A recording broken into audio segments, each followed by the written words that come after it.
How you doing, YouTube? Matt with Massive Beer Reviews back with yet another review. And it is Russian Imperial Stout time in the form of the Molen's Heaven and Hell.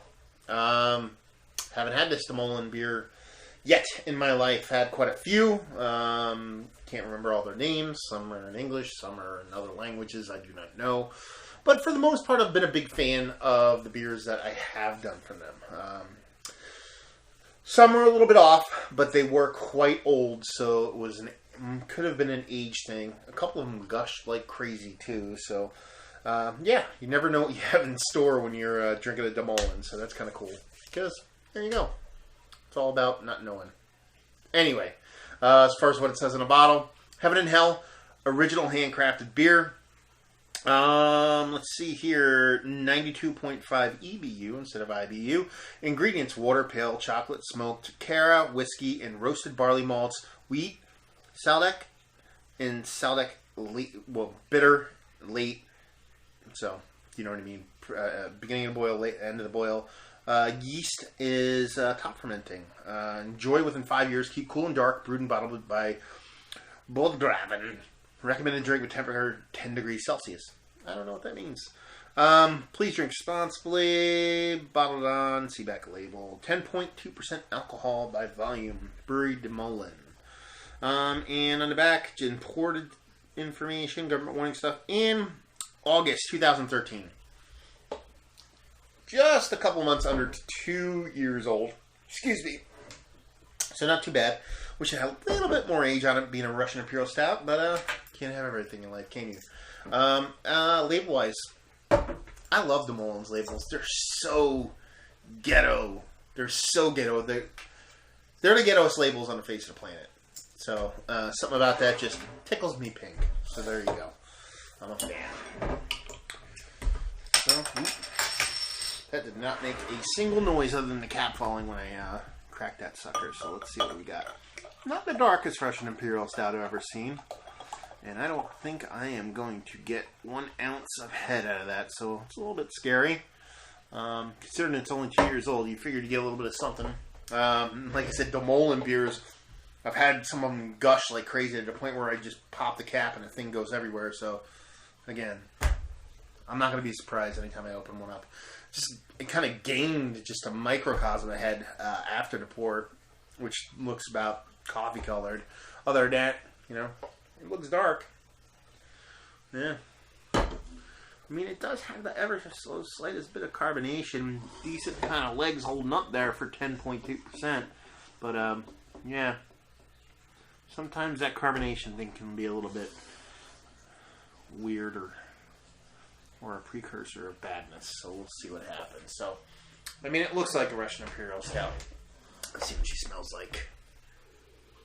Ah, it smells delicious. It smells absolutely 100% delicious.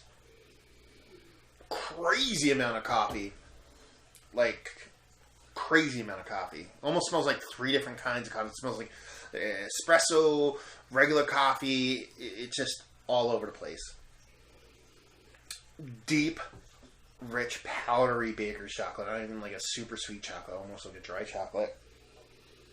A nice roasted malt there, but I mean that coffee's dominant, followed by the roasted malt and the chocolate. Wow, that is yeah. Oh man, ooh, that smells the part. I mean that smells like an absolutely fantastic Russian Imperial Stout. Exactly how I usually like them to smell. If you're watching any of my other reviews about Russian Imperial Stouts, I believe a lot of them go a little bit sideways, and I think you get a little bit hop forward. In the traditional sense, that's not the case. That's the way it should be. And this one seems to be following the traditional suit. So, yeah. It looks the part, minus the head.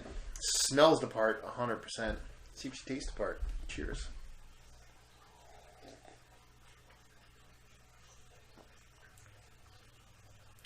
Oh, yeah. That's the good stuff. That is the good stuff. First things first,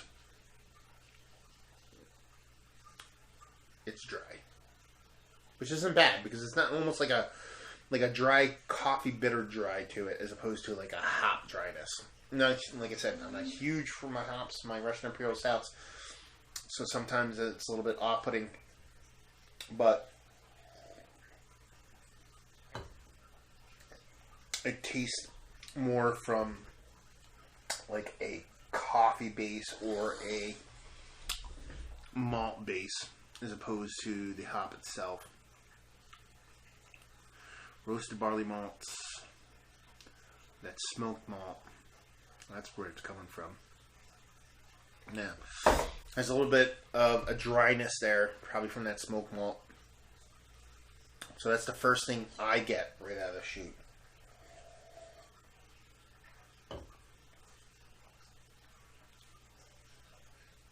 Followed by a little bit of bitter, but not too much, just to let you know it's there. Followed by this super kind of grainy earthiness. And then it finishes with the most decadent coffee chocolate mixture you can possibly imagine. It's almost like a chocolate covered coffee bean is kind of like how it's finishing. It's an interesting beer. And then it's almost like opposite typically what you get a lot of times on chocolate beers, coffee-based beers, or just Russian Imperial Stouts in general. A lot of times when I drink them, I'll get huge coffee up front, huge chocolate up front, huge roasted malts up front, followed by a little bit of bitterness maybe, and then a drier finish. It's kind of almost flip-flops on there. Get that drying kind of up front.